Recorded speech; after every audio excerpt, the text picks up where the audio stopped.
Hey everybody, welcome to the pre-show where we wait for everybody to start logging in. We'll get started here in about 5 minutes.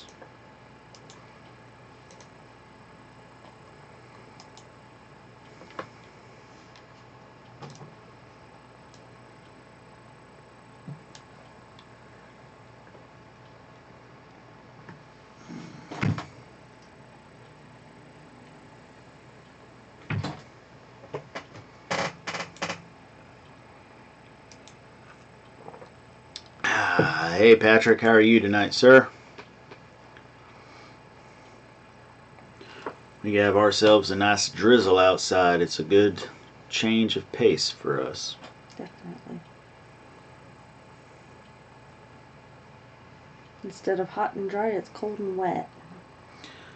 Yep, starting to feel like our normal December. Hey Silver Moon.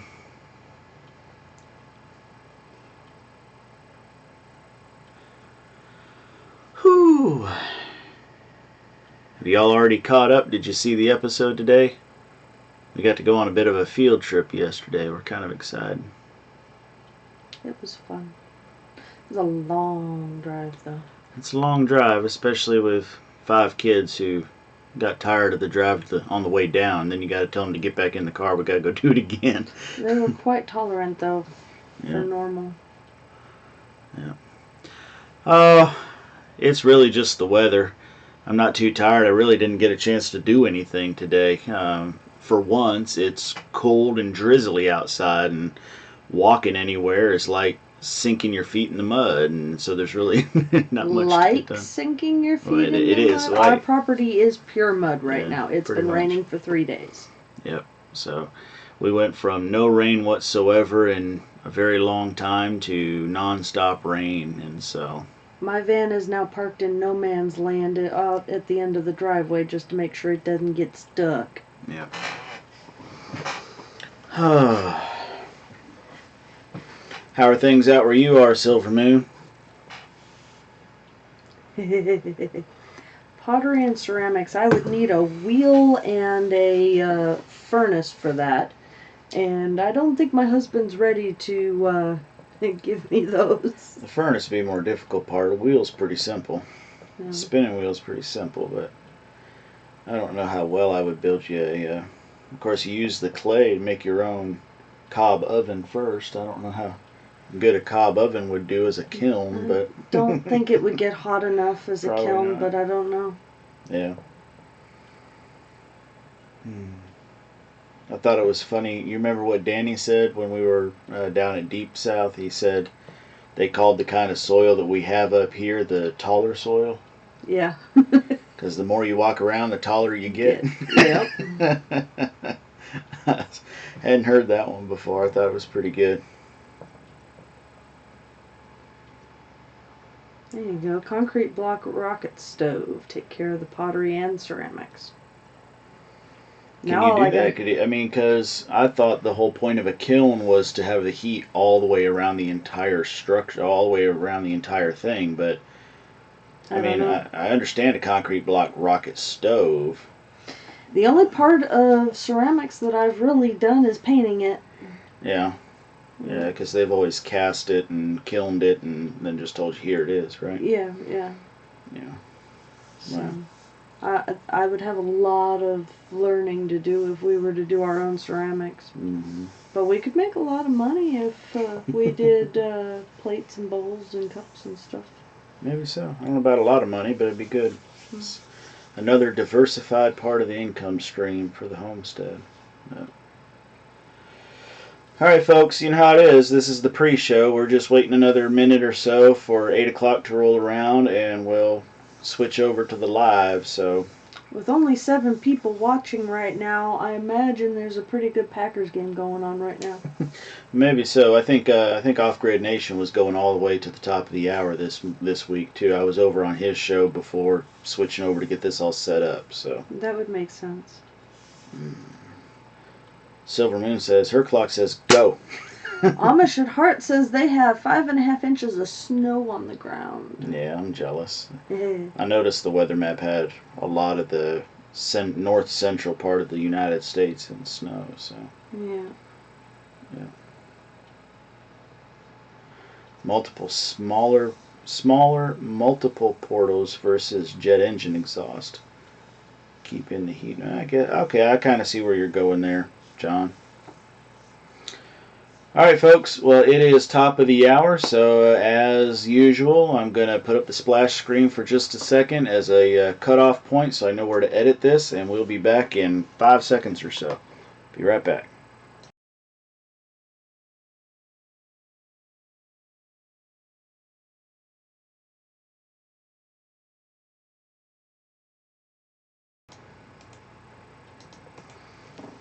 Hey, everybody. Welcome to the Sunday Slowdown at J&J Acres. And if this is your first time finding our live stream, we are a small family farm in east central Mississippi, and we like to share with everybody what's going on our property as we try to become more self-sufficient, more self-reliant, and be able to do things on our own. So if you like that sort of a thing, we do this live stream as a part of the homesteadnetwork.com. So make sure you head over to the homesteadnetwork.com and check out all of the different YouTubers that are involved with this. You're going to see everything from full-out homesteaders to gardeners to preppers and survivalists and all sorts of different little niches inside of that realm. So head over there and you can check that out. There is a show every single day, and here on the weekends there's many shows hours in a row. So Jennifer, I see we got a lot of our friends signing on here. So folks, it's good to see you, and we think we got a pretty good show to talk about today. The first thing I want to ask here is I see that Danny and Wanda from Deep South Homestead are on. And we have had a change in our stars because over the last several months we've talked to you guys about how it's just not raining here, and we have shown you videos of us trying to get water out to the deer field and all sorts of different things. And now we have so much rain we just can't seem to. It just doesn't want to stop. And but that's fine with us. It can keep raining. It's okay. It puts a damper on some projects that you want to do, but it's raining. And looking at my radar, I'm hoping our friends down there at Deep South Homestead are finally getting some rain. So, Deep South, you share with us whether or not all you got was a little sprinkle or whether or not the rain is still coming your way, because it just seemed to keep missing them. We went down there yesterday and it stayed dry the entire time we were there. By the time we got back up here, it was raining. It was very evident on the property that it had been a soaker all day. And they say we are getting a slow rain. Well, that's good. If you're going to get rain, especially after a long drought, slow rain is the best rain to have. Exactly. So let it soak into the ground. Take it. All right. Well, hey, everybody. Appreciate everybody who's checking in on the feed here. One more thing. If we have anyone that is living in the areas that have been affected by the fires here recently, we want to send our hearts out to you. And well, yeah, because, I think a lot of times it's easy, especially something like Gatlinburg. Mm-hmm. Gatlinburg and Pigeon Forge has a lot of tourism. They're actually very small towns, but people know them as a place to go to seasonally. Mm-hmm. And sometimes it gets, and even on the news, it seems like there's a little bit of focus on the loss of that. Right. And really, what has happened is several thousand people have lost their livelihoods. Yeah. So whether or not an individual's home burned down, perhaps their work is affected by it in some way. Whether that work is affected because now there aren't people traveling or not as many people traveling to that area, right? And their work was based on the tourism industry.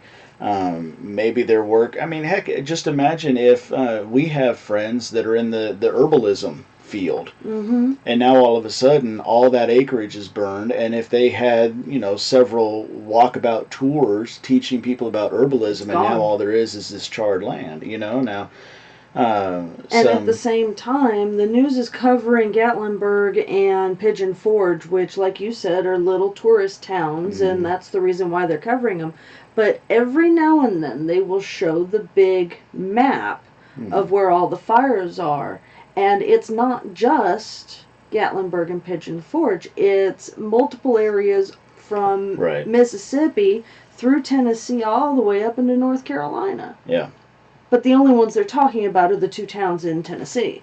Wow. So there's a lot of people right now affected by fire, and hopefully this rain will be slow and help them too. Yeah, absolutely. Even here in our own county, we had some pretty bad fires last week. I can't remember if that was before our last live show or not. Can you? I think it was after the last live or before. I can't remember. I can't remember. Well, either way. But now what I can say is that we're receiving the rain and our county is out of the burn ban. So finally, we're pretty excited about that. So, all right. As Jennifer mentioned, the first thing I want to share with you guys is that we got to take a trip yesterday. This is us on the porch of Deep South Homestead. So Deep South Homestead is here in Mississippi, and almost exactly 2 hours, almost exactly due south. And so we hopped in the car early in the morning and drove down there and got to meet Wanda and Danny and some of the most gracious hosts anybody could ever ask for. So if you have been following the channel, then you notice that earlier today I already put up a video of kind of a porch time with Danny at J&J Acres, so to speak. I don't yeah. I'm saying that backwards probably, but it was really nice to go down there, and I don't want to spoil the whole story because Danny and I talk about that a lot. In that video, I broke it up into 3 different parts, so make sure you stay tuned the rest of the week. The other 2 will come out, and you can see the whole talk that Danny and I had there. But we were there for a total of, I believe, 4 hours, and just everything was amazing. So. And Deep South tomorrow is putting out a video featuring the kids. Yep.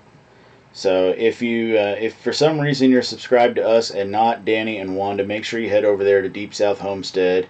Danny, Wanda, feel free to put a link in the comments there. Since you're a mod, you can do that and get people over to your channel. So we want to thank them for hosting us, and kind of an interesting little part of that story was with this rain, because I was looking, we had talked about it almost a week in advance, and I had thought about, anytime I think about going anywhere, the first thing I do is check the weather, and there was a chance for rain.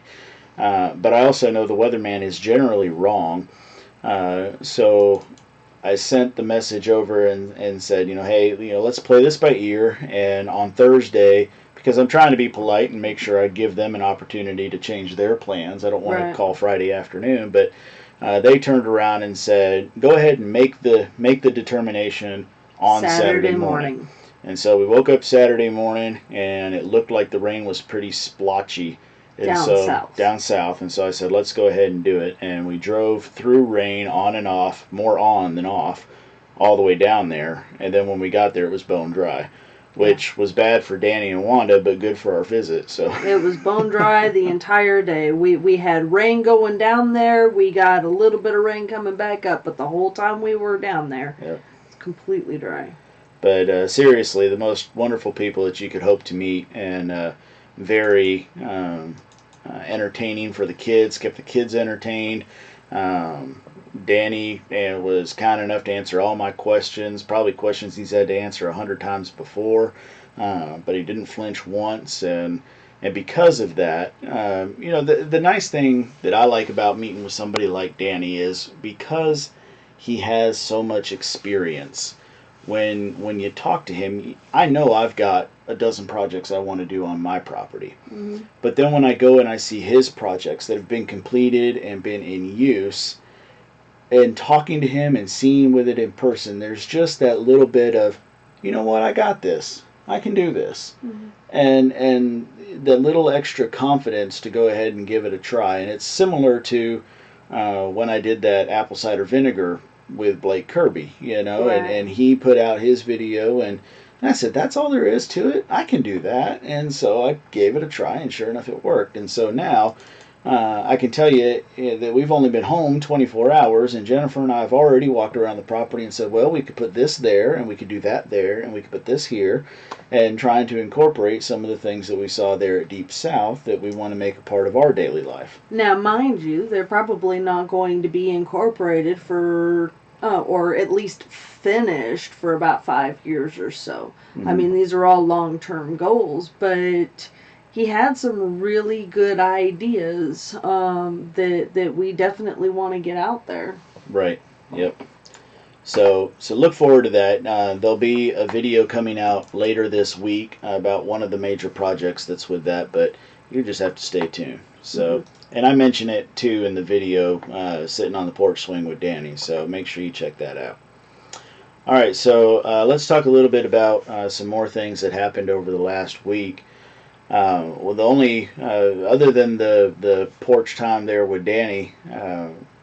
Where we talked about the value of experience, which I should mention that was a really good discussion to have with him. Was, and I put myself out there. So I can go to all these classes, have all these certifications and whatever else, but the matter of experiencing it, doing it, learning from the experience, trial and error, is the only way to actually know something. And that was a really good. So if you haven't seen that video, go back there and check out. It's got a big long title. J&J Acres visits Deep South Homestead: The Value of Experience, Part 1.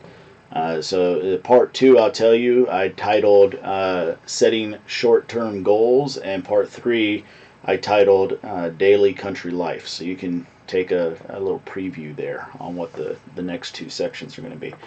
But anyway, other than that, we had a video out about feeding our livestock, well, specifically the pigs, acorns, or acorns, as I think Danny says it. I think now that we live in Mississippi, I have to learn to pronounce them as acorns. Nah. It's like pecans and pecans. You got to pronounce it acorns. Nah. Some things, it's funny because I was born in Georgia, but my family moved around, and so I've lived in California, upstate New York, I've lived in North Carolina, I've lived in Virginia, I've lived in Colorado, and now I live in Mississippi. And because of that, half of my dialect is y'all and pecan and things like that, but the other half of my dialect is acorns and more northern dialect stuff. And Look, folks, just about the only thing I'm going to pick up from Mississippi is y'all. Because I'm from California, and I lived in California for 21 years, and it's never going to die. Yeah. So a few people picked up in that pig video that I did misspeak. I said in there that was a live oak, and that is just one of those things I had stuck in my head from way back. It is, in fact, a white oak, and I know better. It's just stuck in my head to call that a live oak for some goofy reason. So, but anyway, we've been going around the property and seeing more and more different varieties of trees. I put a blog post out about that earlier in the week. So we're getting pretty excited. For example, something I did not know we had that I just discovered over the last week is American beech.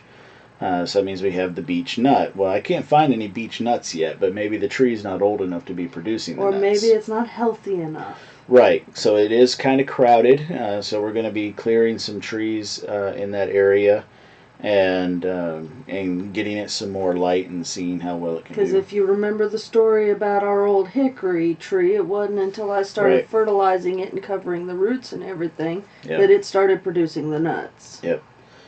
So we'll just have to see how that goes. But anyway, speaking of the pigs, one of them was picked up by their new mama earlier today.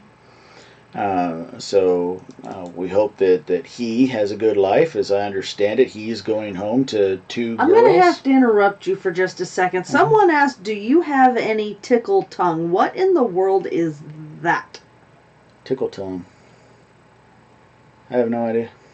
I don't know. I don't know. First thing that came to my mind was toothache plant, but I have no idea. I don't know what that is. But anyway, so we're learning about other nut producing. Oh, it's a tree. Yeah, I haven't heard of it. Maybe Neither have I.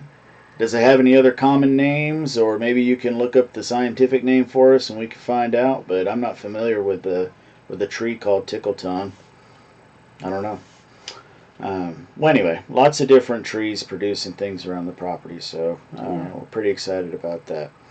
All right, so we do have a couple other things that happened over the last week that I want to share with you. The first is Jared found out that he has got to change his dietary habits, probably. She says you can Um, use the bark to numb your mouth. okay. Well, I know that we have successfully grown um, toothache plant, which is a little herb, a little ground herb that we use for that purpose. As a soothing medicine on the gums and teeth, but I'm not familiar with that tree. John Lord thinks it might be a Texas prickly ash tree. Okay. Okay.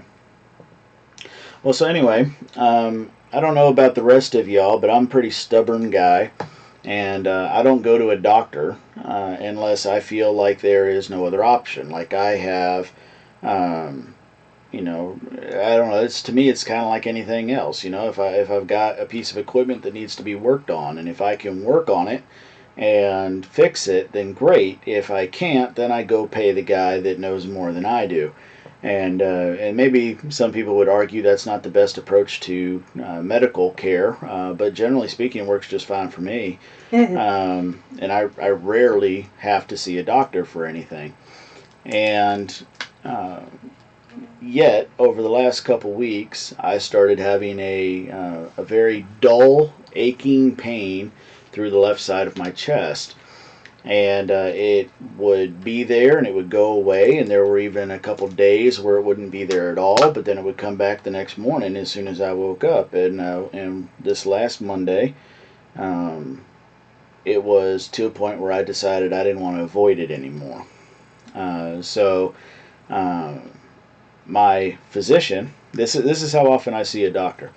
I called up my physician, the last doctor that I had been to, and was told that I was no longer considered a patient there because it had been over a year since I had seen that doctor. It had actually been over a couple years, and that he was no longer accepting new patients because I would be considered a new patient. And I said, okay, well, fine. So I got off the phone, and that kind of irritates me. Well, you've seen me before. You've got a file on me. Sorry, John Lord says quit arguing with the wife, and she won't grab and pinch you there. Well, that's probably true. Probably. I think he knows you. Probably. Do you know her, John? But well, anyway, so I end up quizzing a couple people in the local area and asking for recommendations, and in doing so, basically determined because I do have a close friend who is a nurse at one of the local emergency rooms. And the general idea was, hey, look, you can go find a new doctor today, and I did get a recommendation, but you go in there talking about anything related to chest pain, and chances are, nobody would guarantee it, but chances are, they're just going to send you over to the emergency room anyway. So rather than go wait around in a new doctor's office just to be told to go wait around in an emergency room, I decided to go wait in the emergency room to begin with. And sure than snot, as soon as I got in there, I told the lady, I said, look, I'm really not wanting you guys to make a huge deal of this, but of course they ask you, why are you here? I said, and they made a huge deal I've of it. had this pain in the left side of my chest for about a week, and man, I didn't even get that out of my mouth, and she picks up the phone and says something about triage stat, and this little nurse comes out there and asks me, sir, what's going on? And I repeat the same thing to her, and not 30 seconds later, I'm laying down in a bed in the CCU getting an EKG hooked up to me and having my blood drawn. So, by the way, it's the exact same thing if you say shortness of breath, even if it's just bronchitis and you know it's bronchitis. yeah. So, I'm going to skip to the end of the whole story here and say that what it amounts to is I have high blood pressure, but nothing else in the tests that they ran showed up anything bad. Now, I have my apprehension about believing any kind of doctor's test, because every single test that was run said my gallbladder was as healthy as an ox. But I had to have it removed, and as soon as it was removed, I was better again. So I'm kind of, just because their tests say everything is fine doesn't really make me feel all that well. But anyway, they gave me some generic, been out on the market for decades, blood pressure pill, and I'm taking that right away because, pain is a good motivator, and pain next to your heart is even better motivator.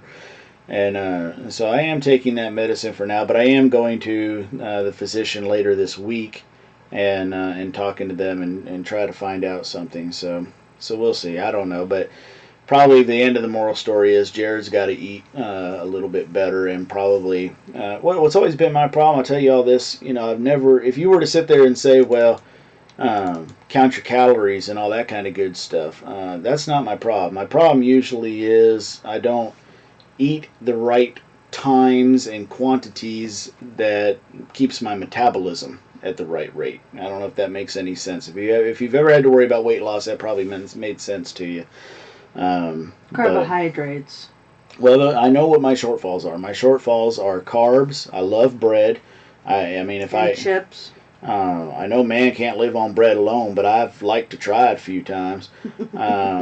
And I like.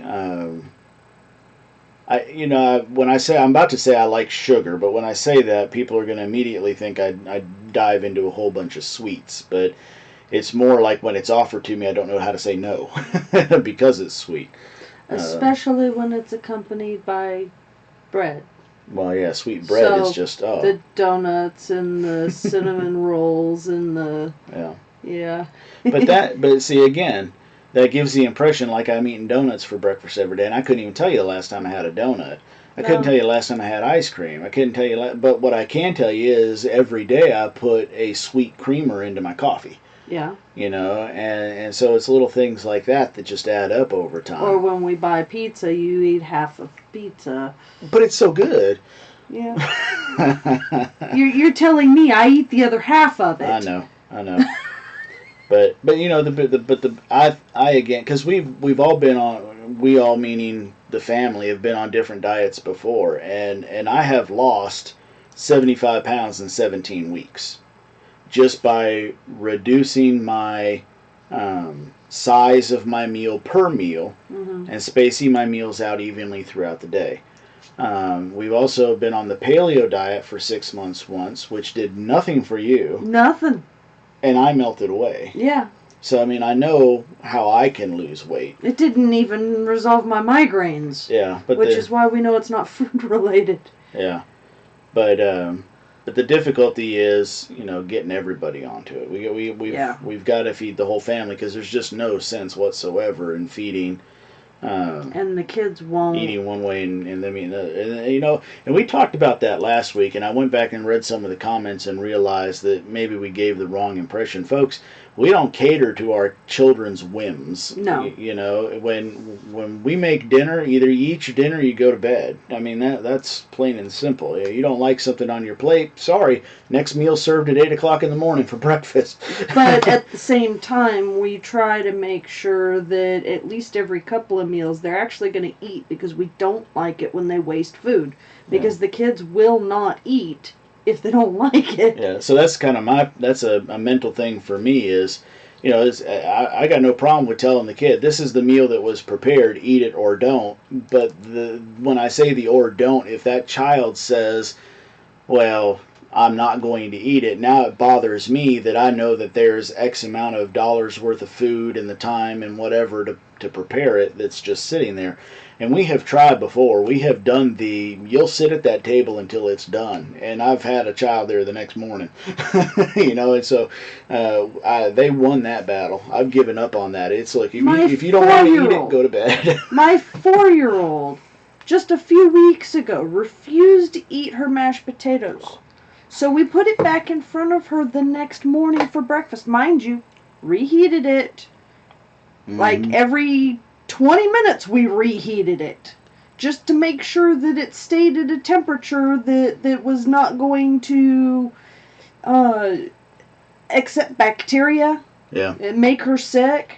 She sat there in front of that thing of mashed potatoes until lunch before I finally gave up. Look at what Wanda wrote. What Wanda and Danny wrote. Read that out loud. Your kids eat what they are offered. Enjoyed having them here. Now wait just a second. I don't recall you offering my kids that Mashed potatoes? or the canned peas or broccoli or canned corn. No, she fed them homemade caramel. Homemade, I think they were blueberry cakes. Generally speaking, the kids really aren't picky, but I'm going to call you out for serving them sweets. And saying that they eat what's put in front of them.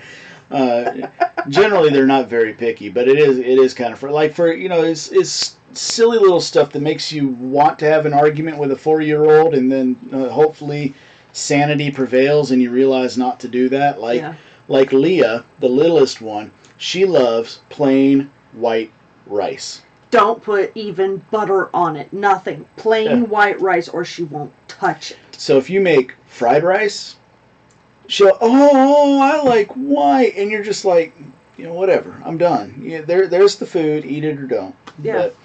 But anyway, so something's going to have to change, because here's the number. My blood pressure got up to, at the highest that it was while I was in the ER was 179 over 111. There were a couple that were a little bit on the low side of high, like in the 140s, but more often than not, I was up in the 170s the entire time I was in the ER. 170s over like 105. So, that was kind of a, oh dear. I guess I should pay a little more attention to this. So that's kind of the reason why something's going to have to change, and move forward there. And I think I thought a lot about that incident when I was sitting down there with Danny and Wanda, and I was thinking about how, if what I had to eat, if the food that I was consuming was only the food that I was producing or bartering for, and I had venison off my land or pig off my land, chicken and eggs off my land, all the different canned foods and jellies and things, the potatoes and the sweet potatoes. Your salt content would go way down. My salt, that was the thing, I'm not a label reader. And I went to prepare dinner the other day for the family, and I had a store-bought can of green beans. And that store-bought can of green beans had 16% daily value of salt. And I'm sitting there just scratching my head wondering, why in the world do we need so much salt? But that's, whether it's a preservative in the canning so they can stay on the shelf longer, or if it's a flavoring thing to make you want to buy it more, or whether it's a whole big scam to get my blood pressure high so I go to the doctor and buy green beans and still go to the doctor and get blood pressure medicine. I don't know what it is, but it made me think about how, high blood pressure is probably more common today than it was 100 years ago when people were eating their own veggies. Yeah. Now, Suburban Hillbilly says her husband greatly reduced his blood pressure by cutting out Cokes and anything pickled, but you don't really drink. I don't. What you do is you take a canister of coffee. I have a large Stanley thermos that I fill up with coffee. It's about half a pot of coffee. And then you use about that much creamer in it. Well, no, I don't. It's about, I don't know how to measure it, but it's probably about 4 tablespoons worth of creamer in that whole thing. And that's what you drink all day at work. Yep. And then when you come home, it's, kids, water. Go get me a water. Go get me a water. Go get me a water. At about dinner time, you'll have a glass of milk with dinner. Sometimes, yep. But most of the day it's water. It's very rare you ever drink soda. Yeah. Yep.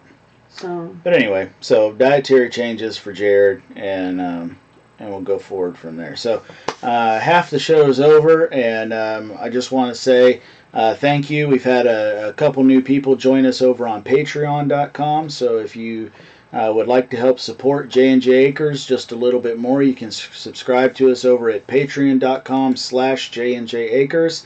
And got a lot of different levels there. You subscribe at one level and you get access to the feed with some extra pictures and data or updates on things, behind the scenes stuff. Or a little bit higher up and you can get access to our private videos that are ad free. And higher up we send you copies, personal signed copies of our books. So be happy if you went over and looked at that for us.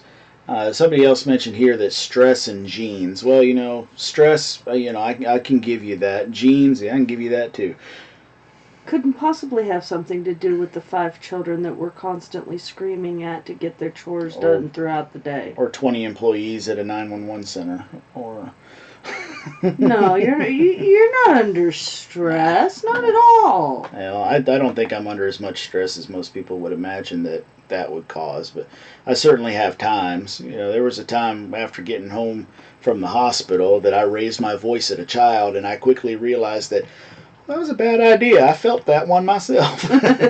But anyway, all right, so I kind of want to move on here, folks. Let's see. John, you're not helping, John. You're not helping. That is the problem. I need to lose the weight so my jeans aren't so tight. Anyway. All right, so something else we did this week. I don't know if y'all have this in your town. I'm sure there's probably more than one of these. But this is the Kansas City Railroad. They come around with this Christmas train. And you go through the train. They've got all these cool little models set up. These cool little displays. Everything from real big train sets where you can sit there and look at the model train sets to just, very nice Christmas knickknacks. And there's even one room where the model train is underneath you, so it's kind of neat. And then when it's all said and done, the kids get a goodie bag and you get to take a picture with their Santa. So. And I'll tell you, one of the benefits for homeschooling your children, beating the public school system out of school and getting first in line. Yeah, there you go. So the line opened at 4 o'clock, but Jennifer went there at 2 and was in line with the kids at 2, was the first one in line. Mind you, people started lining up 10 minutes later. Yep. I went and found a parking spot when I got off work, went over there and met her, and then the doors opened up and we got right through the thing. So, and by the time we were walking back to the car, that line was so long I wouldn't even know how long to say it was. It was a long, long, long line. Looped all the way around the parking lot and back. But anyway, this is one of those fun things. This is the second time we've done it, and so we've also got a picture of the kids from a couple years ago with this. It doesn't come every year. They hit different cities each year. So it's kind of neat to see the kids grow up, and just really genuinely friendly people running that thing. So now, while we were down at Deep South Homestead, and Tommy, good to see you, sir. Glad you were able to come by. And if you ever see me in skinny jeans, consider that a cry for help. And do whatever is necessary to subdue me and find me some assistance. So, all right. While we were down there with Deep South Homestead, one of the things I was interested in was talking to Danny about his strawberry beds. Which I don't want to say too much because I'm sure Danny has a video out there that he would like you to go watch. I'm so excited about those strawberry beds. And talk about them. But my question was specifically about the ants, because I know that in our climate the ants are a big concern, and I was curious how he deals. Especially the fire ants. Well, yeah, the fire ants you certainly are worse because you don't want to get near them. Yeah. And they just, at least on our property, they seem to be the majority as well. So I was asking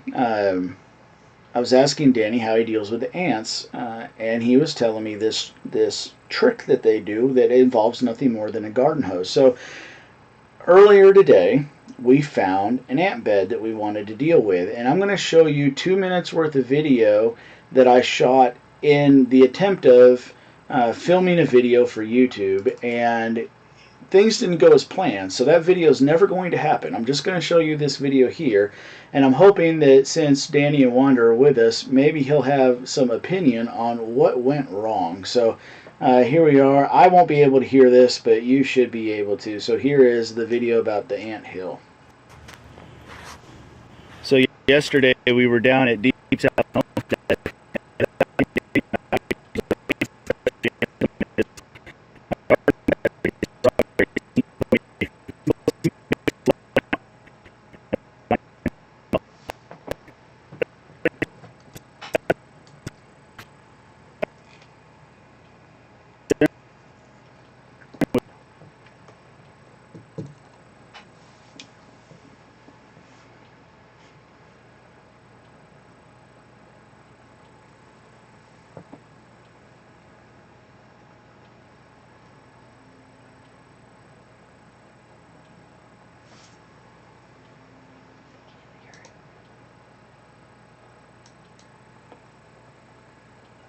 I got some people saying that there's no audio, so I apologize for that. I don't know. Of course, that's just the way it goes. In pre-launch, I was playing this, and it had all the audio in the world. So let me just talk over it and figure it out. But I see Danny says he's laughing already. So, or maybe that was Wanda. I can't never tell. So someone's going to have to tell me whether or who that was. But our hose puts out roughly 6 gallons a minute. And we sat there for a long time.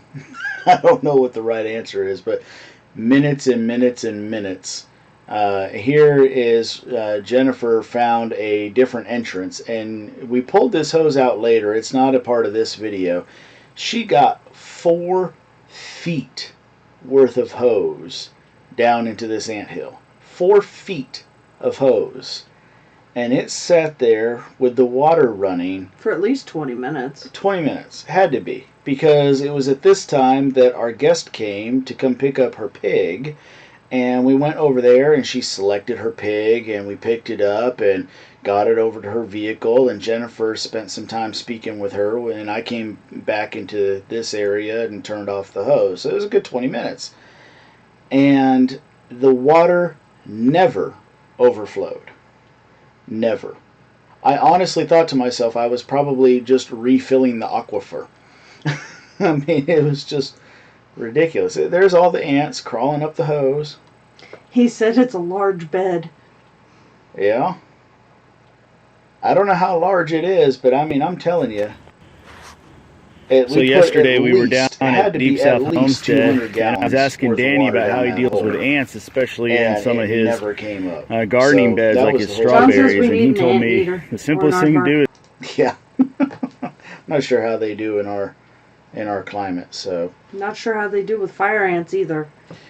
So, Wanda, Danny, you'll have to tell me, how long do you normally find yourself sticking a hose down in there? Because like I said, that hose was down there 4 foot deep, and ran for a good 20 minutes and never overflowed the first inch. So, and they were rebuilding. Oh yeah. When we went back, they were not moving; they were rebuilding. Yep, they were just fixing things. It's just crazy. So, well, anyway, I'll be honest with you guys. Normally, with fire ants, because we have especially young kids that run around and chase balls and cats and whatever else and don't look where they're going, and we have had disasters of a child, going face first, so to speak, into a fire ant bed. Mm-hmm. We generally amdro a fire ant bed, especially if it's anywhere near, not way off in the woods. If it's near the house where the kids play, we will do that. And so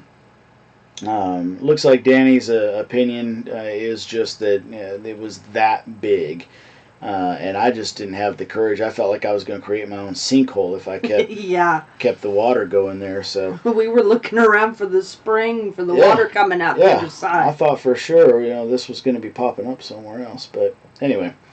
So anyway, I just wanted to share that with you because I thought it was crazy to be able to feed that much water down into an ant bed and it not come back out. We're just going to have to go back to our age-old Amdro it when it dries out. Yeah. We'll try that again later, though. I think what Danny's saying, he says because of how dry it was, they just really spread it all out. So he says they've never seen that. Only a couple of minutes there, and the water comes back out. Well, man, I tell you, those guys dug to China. Yeah. I mean, that was crazy. But it was. It surprised me. It really, really surprised me. It was surprising enough to see Jennifer feed 4 feet worth of hose into the ground, and it was even more so when I'm sitting there checking my watch, going, where is this water going? Yeah. But anyway, all right. So the next thing I want to show you a couple videos from the deer cam this week. This first one, just because you see a lot of different things. You're used to seeing. I mean, possums and coons are going to be on there. Hopefully you get a few deer. But then all of a sudden you get a splash of color too. And look at those beautiful red cardinals. It was something else I want to point out to you. Watch these cardinals up there on the livestock tank.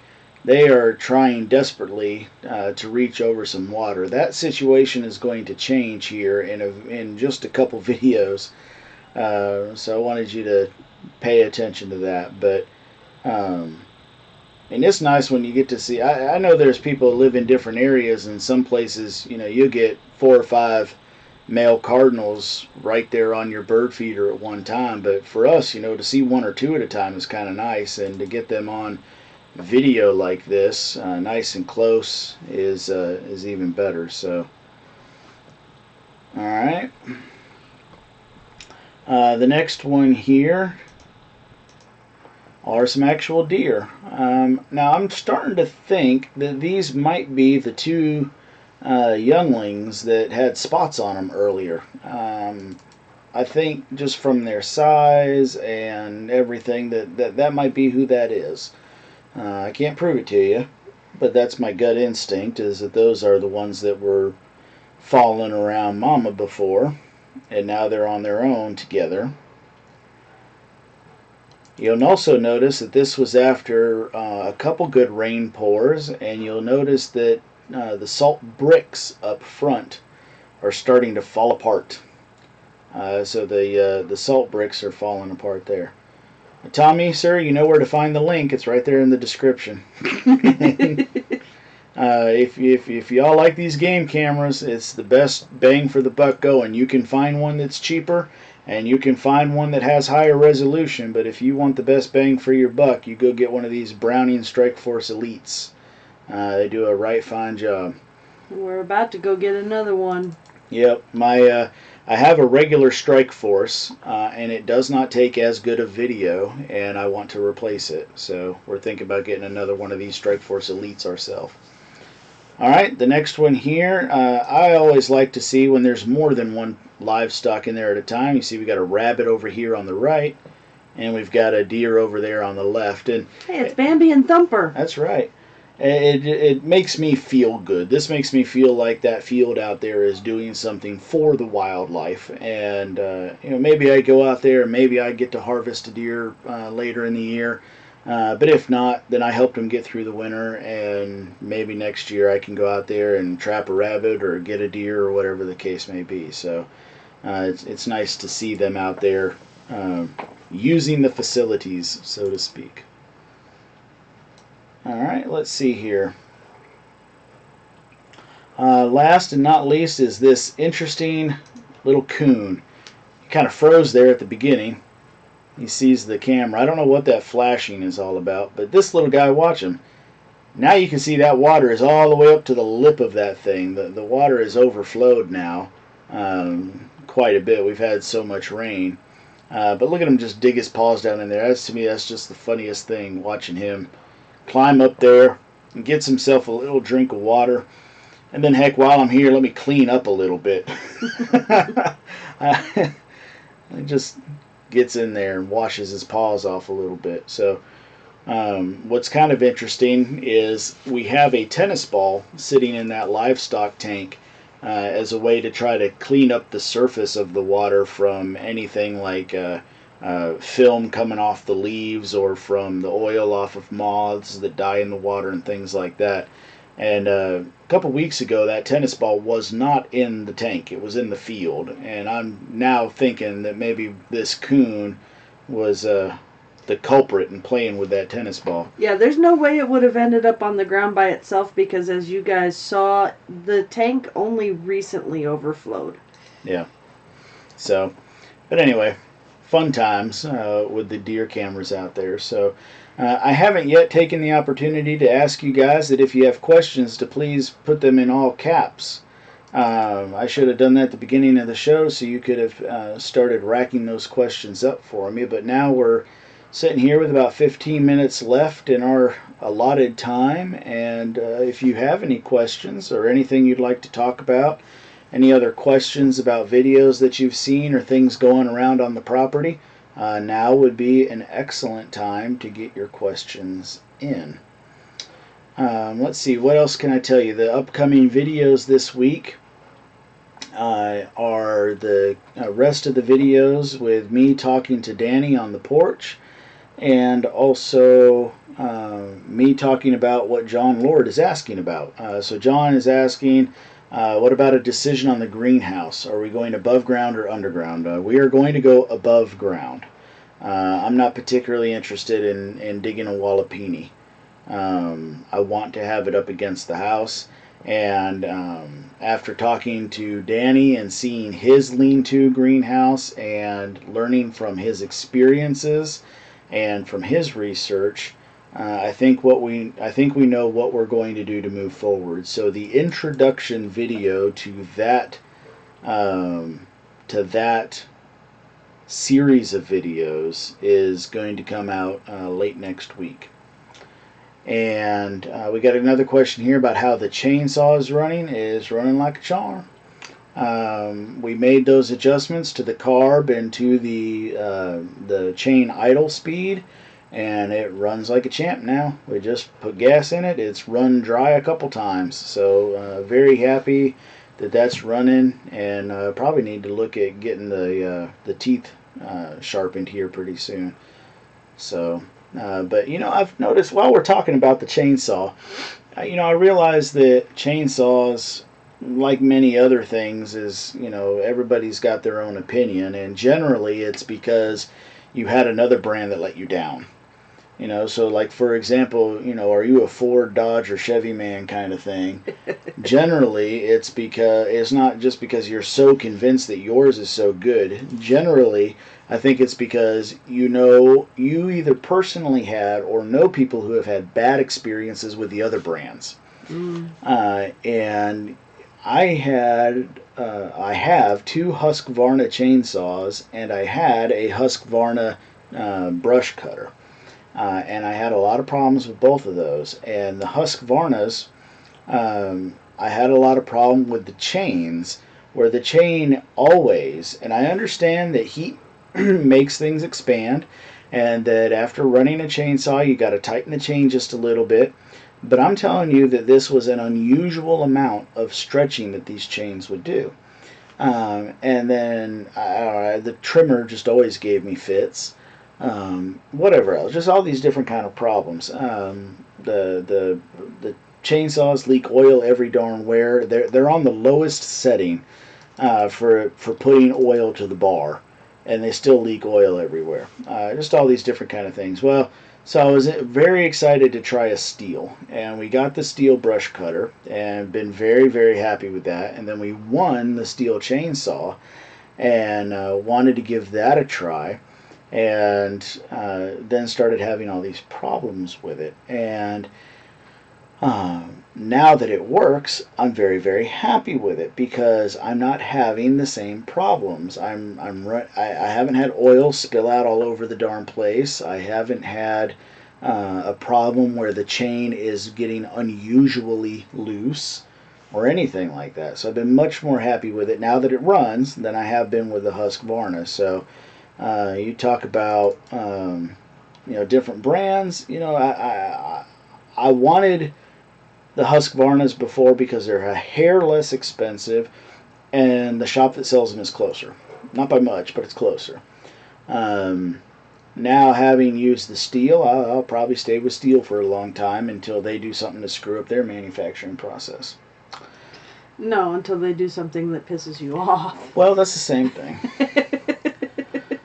And I'm sure this, I've heard people out there that like the off brands, and I'm not gonna try to pronounce them because I know I'll pronounce them wrong. But the popular brand that sold at Walmart, I actually know people who prefer that brand of chainsaw over other ones, and I don't know why personally, but let's see. Dolphin said that we're blessed with good health in the family. Well, I'd like to think the health was a little bit better. My mom passed away because of her bad health, and my dad's not doing too much better because of his bad health. So, but anyway. Don Quixote, how many acres is in your homestead? What state are you in? Is there land available in your area? We are on, according to the deed, we are on 6.69 acres plus or minus. I always just tell people we got 7 acres of land. We are located in Lauderdale County, Mississippi. And whether or not there's land near us, you'd have to go look for it because I haven't been looking, so I don't know. I know that the lot 2 doors down's for sale. Is it? Yeah. Well, I know it's vacant, but I've never seen a for sale sign on it. So I think I saw it listed online the other day. Okay. So we're hoping that one day our neighbor that occupies a 10-acre tract of land to our north and west will eventually decide to sell that to us. We have asked him about it a few different times, and he is adamant that he's going to be gifting that over to his son, but his son apparently has no interest in the land, doesn't live in the area.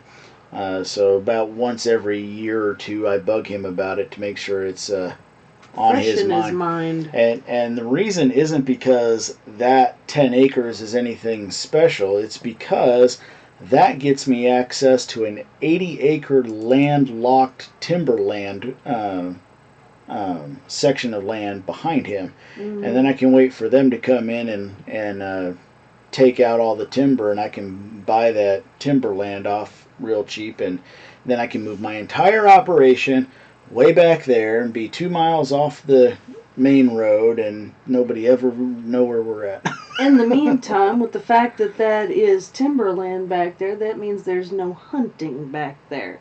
So we could very easily lure the deer onto our property from that point. Yeah, well, you say there's no hunting. I'm sure somebody's poaching. Oh, I'm sure. Any other questions, my friends? We certainly have enjoyed this week. It was nice to get out and meet somebody in person, meeting Danny and Wanda.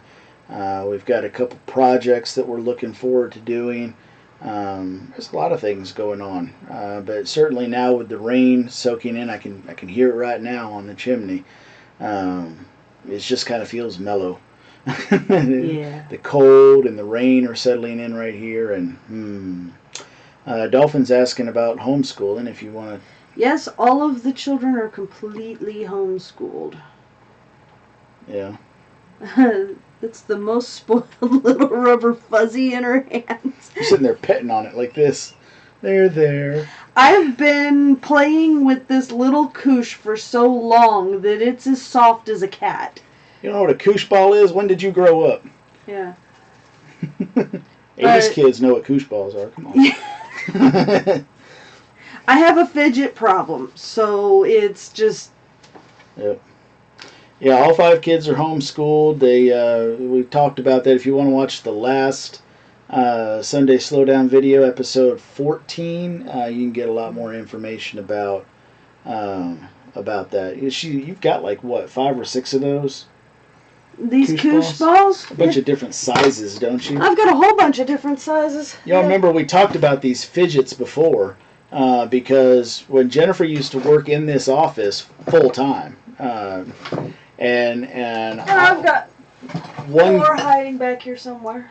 You got a little tiny one somewhere, but anyway, one Christmas I bought all sorts of little things to fidget with to keep her occupied, because she was a telephone rep, and so she was talking on the phone, and every once in a while had to write, but just it's just her nature. She thinks better and more clearly if her hands are being busy, and so she got all these little fidgets. And this one right here I've had since I was little, so it's well oiled, you would say. Yeah, I guess so. And it's dirty. These ones feel like plastic, but this one doesn't. This one's soft, so it's the one that gets the most attention. People are saying it looks like Trouble with Tribbles, Star Trek. Technicolor version, I guess, because all the Troubles I remember seeing were brown and black. No kidding, right? Those ones are tie-dyed. Yep. All right, folks. Well, if there's no other questions, I guess we'll start to shut it down. I hope that you enjoy this format. I know that we don't have... What? I have done crocheting and knitting. The problem is I don't have enough patience to finish a project. Yeah. She's got a drawer worth of half-finished cross stitches and knitting projects and crocheting projects. But I don't finish them. Yeah. I hope that you guys enjoy this format that we do in this show. We call it the Sunday Slowdown because I'm not a very active guy. You know, I was watching earlier today. I was watching Tommy at Off Grid Nation. I was watching the guys over there, and all of a sudden it just escaped my mind. But over there at Big Family Homestead, and I'm like, wow, those guys have got a lot of energy. And that was kind of why I thought when Big Family came and said, you know, hey, would you like to do a show with the Homestead Network? And we talked about what hours. I thought that this would be a good hour, and it's a time where we can all just take a deep breath and relax. And so I know that our show isn't very fast or upbeat, you know, in terms of pace, but I hope that you guys enjoy it. And I hope that if any of you get to come and sit with us in person, like we got the opportunity to go sit with Danny and Wanda, that you'll already feel like you're a part of the family. That you can just come sit around the fireplace with us and chat with us in person like you have online for so long. So, you have anything else, Jenny? There was one more question, but it's probably something you'd probably want to take and make a video out of. What was it? Well, the question is from Killian Family Homestead. What do you think it takes to create a homestead that is 100% sustainable? But I don't think you can answer that in 4 minutes. No, I don't think that I could. But what I think if you are somebody who has never been involved in homesteading, I think if you're somebody who has an interest in being totally self-sustainable, I mean never go to the grocery store, literal, honest-to-goodness homesteading, that the best thing for you to do is to try to intern somewhere. I don't think you can go to a class for a day and learn to butcher a rabbit and be ready to go homesteading, or even go to a class for several weeks and become a master gardener like I did, and be ready to go out and harvest crops all year long. I think probably the best thing for you to do is find some place where you can intern. And whether that means that you're going to their homestead and doing chores for a couple hours every few days, or whether that means you get to be a live-in intern, I think the experiencing it is really the only way to do it. And as far as all the others, what does it take? We'll have to leave that for another time. All right. Thank you all so much for being with us tonight. We'll see you next time. Bye.